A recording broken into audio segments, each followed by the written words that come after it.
भले ही आपका दिन कितना भी अच्छा क्यों ना हो, हवाई जहाज में उड़ना आपके लिए परेशानी भरा साबित हो सकता है। या तो वहाँ कोई बच्चा रो रहा होता है या फिर कोई रेस्ट रूम जाते वक्त आपसे टकरा जाता है। लेकिन अगर देखा जाए तो ये परेशानी छोटी मोटी है, क्योंकि कुछ फ्लाइट में ऐसी भयानक चीजें देखने को मिलती हैं जिनके बारे में मुझे बोलने में भी डर लग रहा है भाई।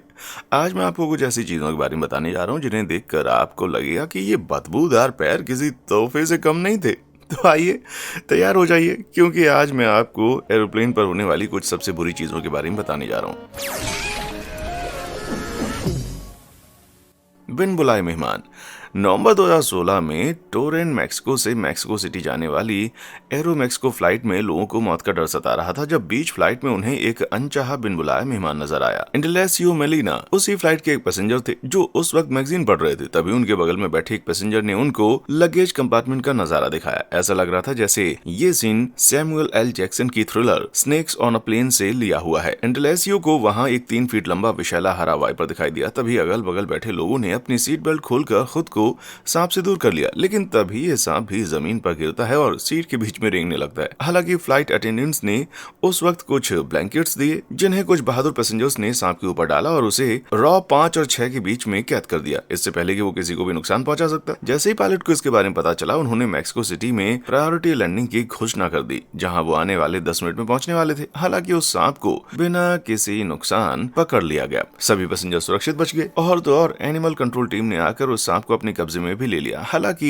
एरो मैक्सिको ने सांप के केबिन के अंदर घुसने के कारण के पीछे जांच पड़ताल तो की, लेकिन उनकी खोज के बारे में कभी भी लोगों को बताया नहीं गया। एटलीस्ट हमें ये तो पता चल गया कि एरो मैक्सिको अपने पैसेंजर्स का अच्छे से ध्यान रखती है, फिर चाहे उन्होंने इसके लिए पैसे भरे हो या नहीं। फ्लाइट अटेंडेंट्स ने इस सांप को कई ब्लैंकेट्स के साथ प्रायोरिटी लैंडिंग भी दी। और तो और इस सांप को लेने के लिए स्पेशल स्कॉट्स भी आए थे। सैमुअल एल जैक्सन भाई, आप रहने दो, लगता है असली स्टार तो यहाँ पर है। Big bang. कल्पना कीजिए आप बादलों के बीच में और वहां के नजारों की तस्वीर खींचने के बारे में सोच रहे हैं, लेकिन जब आप खिड़की की तरफ देखते हैं तो आपको कुछ ऐसा नजारा देखने को मिलता है। हाँ, डरावना है ना। हालांकि 2008 की ये तस्वीर, जिसमें बीच उड़ान के दौरान ही फ्लाइट ने अपनी पैनलिंग खो दी थी, वो फरवरी 2021 की इस फ्लाइट से थोड़ी कम डरावनी है। देखा जाए तो पैसेंजर्स डेनवर कोलोराडो से हवाई उड़ान वाली अपनी इस फ्लाइट में अभी अभी ही बस एडजस्ट हुए थे। तभी उन्हें प्लेन के दाईं ओर से धमाके की आवाज आती है और हवाई जहाज हिलने डुलने लगता है और अपना एल्टीट्यूड भी खोने लगता है। पैसेंजर्स इस बात से इतना डर गए थे कि कुछ लोगों ने अपने वॉलेट्स अपने पॉकेट्स में रख लिए थे, ताकि अगर उन्हें इस फ्लाइट में कुछ हो जाता है तो उन्हें उनके आईडी कार्ड की मदद से पहचाना जा सके। तो भला ऐसे धमाके के पीछे क्या कारण हो सकता है? जैसे पैसेंजर्स ने खिड़की के बाहर देखा तो वो इस नजारे को देखकर डर गए थे, जहां दाईं ओर के इंजन की पूरी कास्टिंग निकलकर कहीं पर गिर गई थी। पायलट ने घोषणा की कि फ्लाइट ने इंजन फेलियर का सामना किया है और वो वापस डेनवर की तरफ लौट रहे हैं। अच्छी बात तो यह है कि जहाज पर सवार सभी 241 लोग बचा लिए गए। हालांकि ब्रूमफील्ड कोलोराडो में रहने वाले कुछ नागरिकों के लिए उनका दिन अच्छा नहीं था। क्या आप जानते हैं ऐसा क्यों? तो मैं आपको बता देता हूँ। जिस गायब हुए इंजन की केसिंग के बारे में हम बात कर रहे हैं, वो ग्रेविटी के कारण फ्रिस्बी की तरह जमीन पर गिरी। हालांकि ज्यादातर मलबे तो गायब हो चुके थे, लेकिन जो मेन केसिंग रिंग थी वो किर्बी क्लेमेंट्स के फ्रंट यार्ड में मिली। किर्बी को पहले तो ऐसा लगा कि उसके पड़ोसी का ट्रम्पोलियन उड़कर उसकी दीवार से टकराया, लेकिन जब उसने बाहर देखा तो उसे एक बहुत ही अजीब चीज देखने को मिली। वहीं एक और स्थानीय का कहना था कि जब वो अपने लिए सैंडविच बना रहा था, तभी उसकी किचन की छत से टूटकर प्लेन का एक हिस्सा वहां पर आ गिरा। ये कहने में कोई शक नहीं है कि उस दिन उसकी भूख मर गई होगी। लेकिन अच्छी बात यह है कि सिर्फ कुछ प्रॉपर्टी ही डैमेज हुई थी, लेकिन नागरिकों को किसी तरह का कोई नुकसान नहीं पहुंचा। हालांकि इंजन में आग क्यों लगी थी, इसका कारण कभी एयरलाइन वालों ने स्पष्ट नहीं किया। हो सकता है कि उसकी टर्बाइन ब्लेड ने टूटकर बाहरी केसिंग को नुकसान पहुंचा दिया हो, जिसके कारण प्लेन को इस तरह का नुकसान पहुंचा। या फिर ये भी हो सकता है कि कोई बदकिस्मत पक्षी उसके इंजन में घुस गया हो। बेचारा इस प्लेन में सवार 241 सवारियों से कम खुशकिस्मत था। Dead stick landing. सितंबर 2016 में मार्क पैनल कैमलस न्यूयॉर्क के ऊपर अपने रैन एस-10 सकोट्रा में इत्मीनान से उड़ान का आनंद ले रहे थे। तभी उनके सिंगल इंजन वाले प्लेन ने अचानक ही अपना प्रोपेलर खो दिया।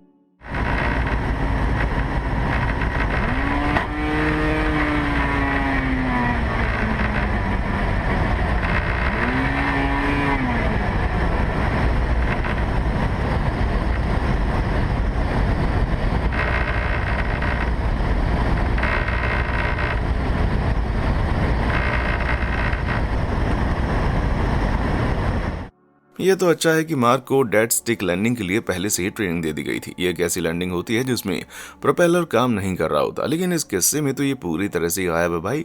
लेकिन आश्चर्य की बात तो यह है कि मार्क का ध्यान इस बात पर पड़ा ही नहीं कि उनका प्रोपेलर मिसिंग है और उन्होंने अनुमान लगाया कि हो सकता है कि उनके इंजन में कुछ खराबी आ गई हो। इस वक्त वे जमीन से 7,000 फीट की ऊंचाई पर थे और उनका पूरा ध्यान पास में स्थित वीटस्पोर्ट एयरपोर्ट पर था। और तो और उनके पास लैंड होने के लिए पर्याप्त एल्टीट्यूड है या नहीं। वैसे तो उन्हें अच्छे से पता था कि अच्छे से ग्लाइडिंग स्पीड के लिए उन्हें प्लेन को पिच करना पड़ेगा ताकि वे दूर संभव दूरी को आसानी से कवर कर सकें। इस बात से अनजान के प्रोपेलर मिसिंग है, मार्क बार बार इंजन शुरू करने की कोशिश कर रहे थे जो अब उनसे काफी दूर जा चुका था।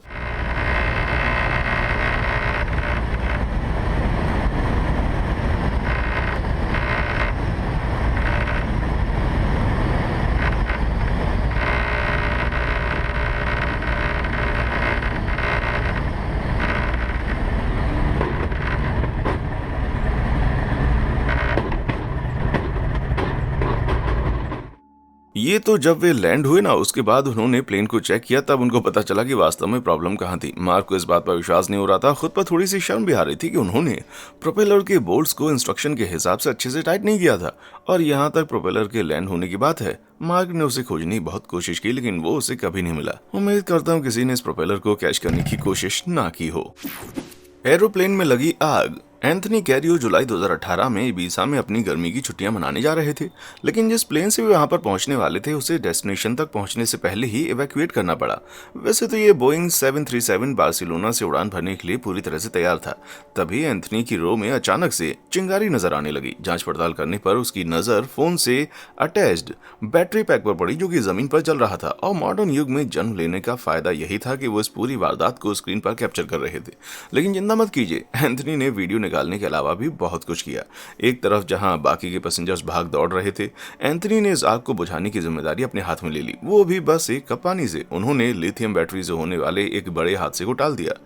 एंथनी ने इस पूरी वारदात को सोशल मीडिया पर अपलोड किया और साथ ही में उन्होंने इमरजेंसी एग्जिट से स्लाइड होता हुआ एक अपना वीडियो भी अपलोड किया। उसके हिसाब से बिना किसी इमरजेंसी के इस तरह से एवैक्यूएट होना उनके लिए काफी मजेदार था। लेकिन एंथनी से विपरीत रायन एयरलाइन इतनी ज्यादा रोमांचित नहीं थी। एयरलाइन के विमानों पर पावर बैंक के इस्तेमाल पर आपत्ति जताई और कहा कि जब भी आप इसे अपने साथ ले जा रहे होते हैं तो उसे बंद करके रख देना चाहिए या फिर इस तरह से पैक करना चाहिए कि वो किसी मेटल ऑब्जेक्ट से कांटेक्ट में ना आए। ऐसा इसलिए है क्योंकि लिथियम आयन बैटरीज में खतरनाक केमिकल्स होते हैं जिसे प्रीमेबल मेम्ब्रेन्स द्वारा सेपरेट किया जाता है, जिसका अगर ध्यान ना रखा जाए तो ये डैमेज हो सकता है, जिसका कारण कुछ भी हो सकता है और इस सब के कारण बैटरी में आग भी लग सकती है। भाई ये बात मुझे कन्विंस करने के लिए काफी है। और हाँ, आपको मैं एक सबसे बड़े लाइफ हैक के बारे में बताऊं तो वो ये है कि आपको उड़ान भरने से पहले ही अपना फोन चार्ज कर लेना चाहिए। अब जब हम लाइफ हैक्स की बात कर ही रहे हैं तो क्यों ना हम आपको अच्छे कंटेंट तक पहुंचने के बारे में भी एक हैक बता दें। आप इस वीडियो को लाइक करके हमारे चैनल वाव फैक्ट को सब्सक्राइब भी कर सकते हैं और हाँ, उस बेल आइकन को प्रेस करना ना भूलें ताकि आप हमारी कोई भी वीडियो मिस ना करें। तो चलिए अब चलते हैं अपने अगले डरावने प्लेन एक्सपीरियंस की तरफ। पागल पैसेंजर। रेडिटर मिस्टिक क्रूज के लिए अक्टूबर 2009 की फ्लाइट उनकी अमेरिका में नॉर्थ वेस्ट एयरलाइंस की फ्लाइट अटेंडेंट के तौर पर आखिरी फ्लाइट थी।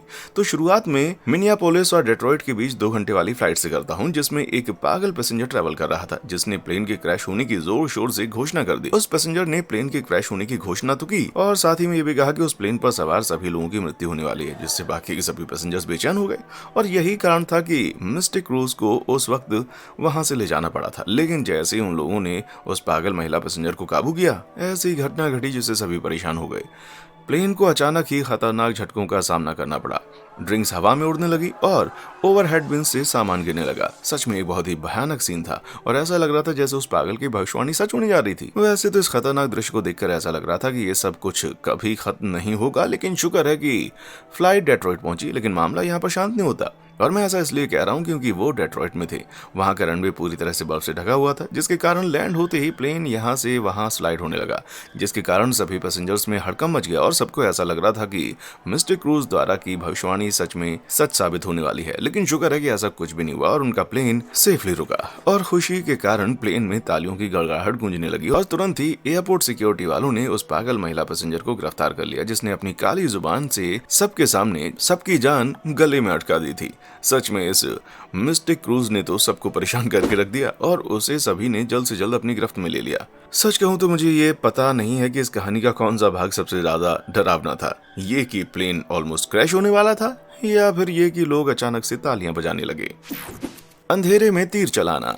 1997 में फॉर्मर F-16 नाम का एक राइटर ऑपरेशन सदर्न वॉच के लिए मिडिल ईस्ट की ओर उड़ान भरने वाला था। इस ऑपरेशन को यूएस डिपार्टमेंट ऑफ डिफेंस द्वारा कंडक्ट किया गया था। पेट्रोलिंग करने का यह उसका तीसरा दिन था और रात के 11 बजे उड़ान भरने की उनकी पूरी तैयारी भी थी। यहाँ तक कि एयरक्राफ्ट का इंस्पेक्शन भी अच्छे से हो गया था। लेकिन जैसे ही फॉर्मर F-16 को इनर्शियल नेविगेशन सिस्टम या फिर जैसे INS के नाम से जाना जाता है और इसे प्लेन की पोजीशन कैलकुलेट करने, ओरिएंटेशन जानने और वेलोसिटी जानने के लिए इस्तेमाल किया जाता है, उसे अलाइन करने का एक समय आया। तब उसने एक बहुत ही बड़ी गड़बड़ कर दी। जब वो प्लेन का लोकेशन एंटर करने जा रहा था तो उसने गलती से ईस्टर्न के बजाय वेस्टर्न हेमिस्फीयर एंटर कर दिया। इस तरह की बड़ी गलती के साथ जैसे अगर INS एक्सेप्ट भी कर लेता है तो प्लेन सही से उड़ान भरने में सक्षम नहीं होगा, क्योंकि जिरोस्कोप प्लेन के वास्तविक इंजन के साथ खुद को मैच ही नहीं कर सकेगा। फॉर्मर F-16 को जल्दी ही अपनी इस गलती का एहसास हो गया, लेकिन शुक्र है कि उस वक्त और भी कई कारणों की वजह से डिले हुआ था, जिससे उसे INS को दोबारा अलाइन करने का समय मिल गया। लेकिन और 2 घंटों तक इंतजार करने के बाद फाइनली उन्होंने उड़ान भरी। वैसे तो सब कुछ अच्छा भी चल रहा था, लेकिन पता नहीं अचानक 2000 फीट ऊपर के मौसम को क्या हो गया और INS ने उनको धोखा देना शुरू कर दिया और जो एंट्रीज दोबारा की गई थी वो अब काम नहीं कर रही थी और प्लेन अपना बैलेंस खो रहा था। इस घनघोर अंधेरे में जहां उन्हें कुछ भी दिखाई नहीं दे रहा था, वे 45 डिग्री के एंगल पर थे और उनका जो मेन नेविगेशन सिस्टम था उसने धोखा दे दिया। इस वक्त फॉर्मर F-16 के पास 2 ही ऑप्शन थे, या तो वो अपना एंगल बनाए रखे ताकि वो इस मौसम से बाहर निकल सकें, या फिर स्टैंड बाय एल्टीट्यूड इंडिकेटर पर डिपेंड हो जाएं, जिसे मैनुअली प्लेन के ओरिएंटेशन के लिए इस्तेमाल किया जाता है। इस वक्त राइटर ने दूसरे ऑपरेशन को चूज किया, वो भी ऐसी रात पर जहां उसे वो इंडिकेटर भी ठीक से नजर नहीं आ रहा था जिससे वो खुद के एंगल का पता लगा सके। उसे इस बात का अनुमान पहले हो गया था जब हवा तेजी से प्लेन से टकराने लगी और इस वक्त फॉर्मर F-16 को इस बात का बिल्कुल भी अंदाजा नहीं था कि उसकी दिशा कौन सी है या फिर उसका प्लेन इस वक्त किस एल्टीट्यूड पर उड़ रहा था। उसके मन में अंतिम ख्याल ये आया कि क्यों ना यहाँ से बाहर निकला जाए, जैसा कि उसको ट्रेनिंग में सिखाया गया था। लेकिन राइटर ने तय किया कि वो इतनी जल्दी हार नहीं मानेगा, इसलिए उसने क्विट करने की बजाय वो जितनी जल्दी हो सके प्लेन की सभी लाइट्स को बंद कर रहा था, जिसके कारण अब कॉकपिट की फ्लड लाइट्स काम करने लगी और तो और स्टैंड बाय एल्टीट्यूड इंडिकेटर भी अब काम करने लगा था। फॉर्मर F-16 इस वक्त पूरी तरह से डर गया था क्योंकि वो इस वक्त 170 डिग्री के गलत एंगल पर था और साथ ही उसका प्लेन जमीन की तरफ आगे बढ़ रहा था। बस कुछ ही सेकंड में उसने कुछ कैलकुलेशंस किए ताकि उसे ये पता लग सके कि उसे जेट को रिकवर करने के लिए कितने एल्टीट्यूड की जरूरत पड़ेगी। उसने बड़ा रिस्क लिया ताकि वो सब कुछ ठीक कर सके, इसीलिए उसने जल्दी ही लेवलिंग शुरू कर दी। उसके कैलकुलेशंस के हिसाब से वो 1500 फीट की ऊंचाई पर होगा, जो उसे सुरक्षित करने के लिए काफी होगा। वैसे तो सब कुछ ठीक चल रहा था, लेकिन जब उसने खिड़की के बाहर देखा तो उसे जमीन उसके बिल्कुल पास नजर आ रही थी। इससे ये पता चलता है कि उसके सारे कैलकुलेशंस गलत थे और वो 1500 फीट ऊपर होने के बजाय वो जमीन से बस 500 फीट ऊपर था। मौत को इतना करीब से देखते हुए राइटर ने डिसाइड किया कि अब उसके पास बच निकलने का कोई उपाय नहीं है, इसलिए उसने अपनी आंखें बंद की और स्टिक को जोर से खींचा। साथ ही में आफ्टर बर्नर को भी चलाया ताकि वो प्लेन को ऊंचाई पर ले जाए। हालांकि मन ही मन में वो सबको आखिरी अलविदा कह रहा था। वक्त बीत गया और उसे एहसास हुआ कि अब वो जमीन से सुरक्षित दूरी पर है और जैसे ही उसने अपनी आंखें खोली तो देखा कि उसने मौत को 20 फीट के डिस्टेंस से चकमा दे दिया। घबराए हुए फॉर्मर F-16 ने खराब मौसम से खुद को बाहर निकाला और अपने INS को रियलाइन किया और अपने साथी जेट के पास पहुंचा। जब उसने दूसरे पायलट को इंटरकॉम द्वारा पूरी वारदात के बारे में बताया तो अपने साथी द्वारा कही बातों से उसे काफी सुकून मिला। उसने कहा जो प्लेन में होता है वो प्लेन में ही रहता है, लेकिन बेस पर कुछ लोगों ने उसके आफ्टर बर्नर को जमीन पर चलते हुए देख लिया और उन्हें लगा कि शायद दुश्मनों ने उन पर वार किया होगा, लेकिन नसीब से ऐसा कुछ भी नहीं हुआ था। लेकिन एक बात जो मैं दावे के साथ कह सकता हूँ वो ये है कि फॉर्मर F-16 बुरी तरह से डर गया था और वो इस तरह का अनुभव कभी भी अपनी जिंदगी में भूलेगा नहीं। Smoky Heights. मार्च 2018 में वेस्ट जेट फ्लाइट 3161 कनाडा के नानाइमो हवाई अड्डे से 5 मिनट की दूरी पर थी, तभी केबिन के अंदर धुआं भरना शुरू होगा। इस बात के बारे में एक पैसेंजर ने फ्लाइट अटेंडेंट को सूचित किया, जो बाद में पायलट के पास बात करने के लिए जाती है। वक्त बीतता गया लेकिन लोग वहीं पर बैठे रहे और गैस की महक वाली उस हवा में सांस लेते रहे और सब इसी बात का इंतजार कर रहे थे कि वे कब अपनी मंजिल तक पहुंचेंगे। तभी एक अनाउंसमेंट की गई जिसमें इमरजेंसी लैंडिंग की बात हो रही थी और जैसा कि आप इस फुटेज में देख सकते हैं, लोग चिंतित होने लगे।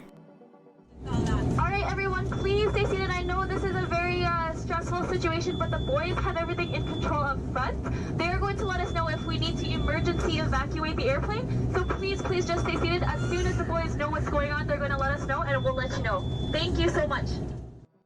कल्पना कीजिए अगर आप इस तरह की अनाउंसमेंट सुनते हैं तो आप पर क्या बीतती है। जल्दी ही पायलट ने कहा कि वो इमरजेंसी लैंडिंग करने जा रहे हैं, लेकिन जैसे वे जमीन पर पहुंचे लोगों के बीच में टेंशन और बढ़ती गई।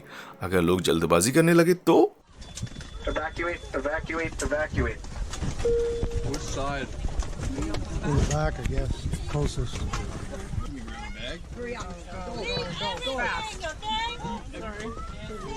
Waiting to blow up. Go ahead. Thank you.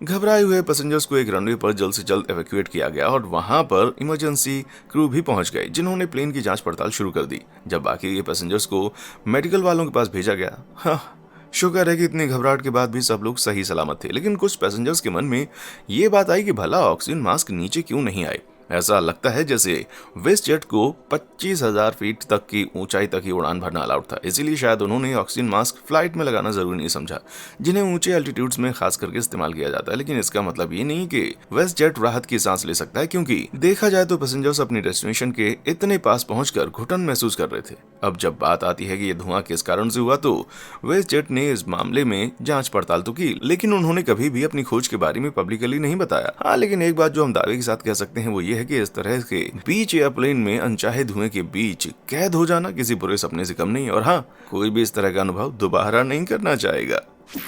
Destination destruction. इस अमेरिकन एयरप्लेन को देखकर आपको यही लग रहा होगा ना कि ये ना केवल जमीन पर गिरा है, लेकिन वास्तव में नुकसान किसी और कारण के हुआ है। जून 2018 में जीसस एस्पर्जा सैन एंटोनियो टेक्सास से फीनिक्स एरिजोना के लिए फ्लाइट 1897 में सवार हुए थे। वैसे तो ये दूरी सिर्फ 2 घंटे की थी, लेकिन वास्तव में ये किसी की जिंदगी की सबसे डरावनी फ्लाइट में से एक होगी। टेक ऑफ होने के बाद कुछ ही समय में ही प्लेन एक ओर से दूसरी ओर हिलना शुरू हो गया, क्योंकि वो तूफान के बीच में गिर गया था। ये तूफान ओले के साथ भरा हुआ था, जिसके कारण प्लेन का बाहरी हिस्सा बुरी तरह से डैमेज हो गया था। बच्चे बाहर चमकती हुई बिजली को देखकर डर रहे थे और प्लेन के झटके और भी ज्यादा बुरे होते जा रहे थे। जीसस के पीछे बैठी महिला खुद को कंट्रोल भी ना कर सकी। तभी प्लेन नीचे की तरफ जाने लगा और यहाँ से चीजें वहां उड़ने लगी। कई मिनट तक ये प्लेन इस तरह से बुरे तूफान के बीच में फंसा रहा, लेकिन आखिरकार वो इस तूफान से बाहर आया। पायलट ने अनाउंसमेंट की कि उन्हें एल पासो पर इमरजेंसी लैंडिंग करनी पड़ेगी ताकि वे डैमेज का मुआयना कर सकें। और ये कोई छोटा मोटा डैमेज नहीं था, प्लेन का आगे का पूरा हिस्सा ही डैमेज हो गया था। और तो और प्लेन का विंडशील्ड भी इतनी बुरी तरह से डैमेज हुआ था कि पायलट को शायद ही कुछ और नजर आ रहा हो। लेकिन शुक्र है कि प्लेन सेफली लैंड हुआ और उसमें बैठे 135 लोग भी सुरक्षित थे। हालांकि इस कहानी की एंडिंग तो हैप्पी थी, लेकिन जीसस का कहना था कि जब उन्होंने प्लेन को बाहर से देखा तो उन्होंने ये तय कर लिया कि वो हाल ही में अब कहीं भी ट्रेवल नहीं करेंगे। और मैं जानता हूँ कि उन्होंने ऐसा क्यों कहा होगा। खराब लैंडिंग गियर। रेडिटर अकासिया वाइल्डवुड को विश्वास नहीं होता कि उसकी बहन इतने बड़े हादसे के बावजूद आज भी फ्लाइट अटेंडेंट के तौर पर काम कर रही है। ये बात साल 2000 की है। वो उस वक्त हवाई से कैलिफोर्निया के लिए उड़ान भर रही थी और जैसे ही वे अपनी डेस्टिनेशन तक पहुंचने वाले थे, चीजें गलत होने लगी। वैसे तो pilot routine pre landing checks कर रहा था, लेकिन वो चौंक गया जब उसे पता चला कि लैंडिंग गियर ठीक से काम नहीं कर रहा। प्लेन ने एयरपोर्ट का एक एक्स्ट्रा चक्कर भी लगाया ताकि अतिरिक्त फ्यूल के कारण कहीं प्लेन जमीन पर पहुंचते ही ब्लास्ट न हो जाए। और तो और इमरजेंसी पर्सनल की हाजिरी में प्लेन लैंड होना शुरू हो गया। अकासिया वाइल्डवुड्स की बहन, जो कि उस फ्लाइट अटेंडेंट की सीट पर बैठी हुई थी, जब उसने फ्लाइट मैकेनिक के साथ अपनी नजरें मिलाई तो उसे देखकर ही समझ गई थी कि परिस्थिति कितनी गंभीर है। लैंडिंग से जो फोर्स लोगों के शरीर पर पड़ने वाला था वो काफी ज्यादा होने वाला था और जो हो सकता है इसके नतीजे बहुत बुरे भी हों। जैसे ही वो लैंड करने जा रहे थे, फ्लाइट अटेंडेंट्स ने पैसेंजर्स को इन्फॉर्म करना शुरू कर दिया कि वे खुद को टाइटली पकड़ कर रखें। इस सभी परिस्थिति का सामना करने के लिए तैयार थे लोग। यहाँ तक कि एशिया वाइल्डवुड्स की बहन को भी लग रहा था कि अब वो फिर कभी अपने परिवार से नहीं मिल पाएगी, लेकिन पता नहीं कैसे आखिरी पल लैंडिंग गियर ने काम करना शुरू कर दिया, जिससे प्लेन बच गया और सभी लोग सुरक्षित थे। लेकिन एक बात थी, जब एशिया वाइल्डवुड की बहन प्लेन से उतरी तो लग नहीं रहा था कि वो दोबारा कभी प्लेन पर सवार होगी। लेकिन जब उन्होंने अपने पति से बात की तो उनका कहना था कि आज अगर तुमने हिम्मत नहीं दिखाई तो दोबारा फिर कभी भी उड़ान नहीं भर सकोगी। इसलिए अपने पति के कहे अनुसार उन्होंने फ्लाइट पकड़ी और इस दर्दनाक घटना का सामना करने के बावजूद वो 15 और सालों तक फ्लाइट अटेंडेंट के तौर पर काम करती रही। इसीलिए हमेशा ही डर का सामना करना चाहिए भाई। Up and up. अगर आपको उड़ान से डर लगता है, और मैं यकीन के साथ कह सकता हूँ कि इन हादसों को देखने के बाद अब आपको डर जरूर लग रहा होगा। अगर ऐसा है तो आप अपनी आंखें अभी भी बंद कर लें, क्योंकि एक बार अगर आप इसे देख लेते हैं तो आप इसे अनदेखा नहीं कर सकते। जून 2019 में मिर्जेता बाशा अपने पति के साथ कोसोवो स्विट्जरलैंड जा रही थी। उनकी उड़ान के 2 घंटों में से अब 30 मिनट ही बचे थे, तभी प्लेन में सीरियस टर्बुलेंस देखने को मिला। फ्लाइट अटेंडेंट को इस तरह के टर्बुलेंस का एहसास हो गया था, इसीलिए वो सभी पैसेंजर्स के पास से ड्रिंक्स इकट्ठा कर रही थी। तभी जोर से झटके लगने की वजह से वो सीधा प्लेन की छत से जा टकराई।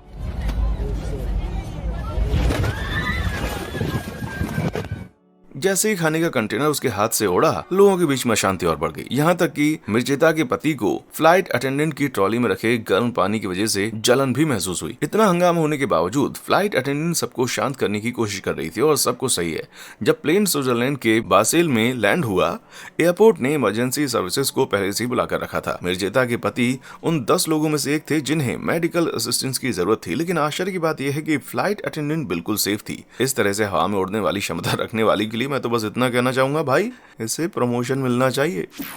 Pilot hero. अक्टूबर 2008 में सिंगापुर से पर्थ के लिए क्वांटस फ्लाइट 72 के लॉन्च होने के कुछ समय बाद ही कैप्टन केविन सुलिवन को यह ख्याल आया कि प्लेन के ऑटो पायलट मोड ने काम करना बंद कर दिया है, और क्योंकि उन्हें ऑस्ट्रेलिया के उत्तर पश्चिमी तट नजर आ रहा था, इसलिए उन्हें यह कोई बड़ी समस्या नहीं लगी। लेकिन जल्दी ही प्लेन के कंट्रोल्स ने भी काम करना बंद कर दिया और प्लेन नीचे की तरफ गिरने लगा, वो भी भयंकर तेजी से।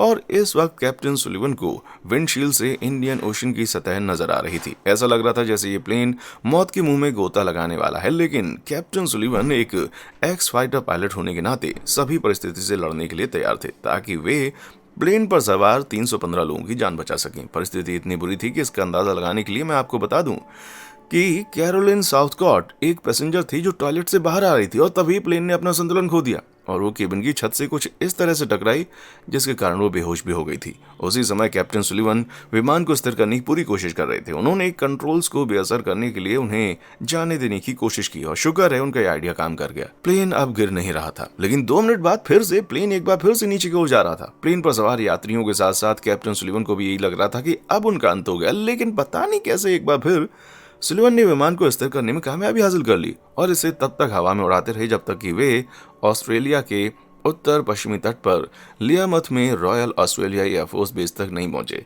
कैप्टन सुलिवन ने प्लेन को पूरी तरह से मैन्युअली लैंड किया था, ये जानते हुए कि कंट्रोल से एक बार फिर से उनका साथ छोड़ सकते हैं। कैरोलिन जो कि प्लेन की छत से टकरा गई थी, उन्हें भी होश आ गया था और उन्हें काफी दर्द हो रहा था, और वो 100 पैसेंजर्स में से एक थी जिन्हें इस फ्लाइट के दौरान चोट लगी थी।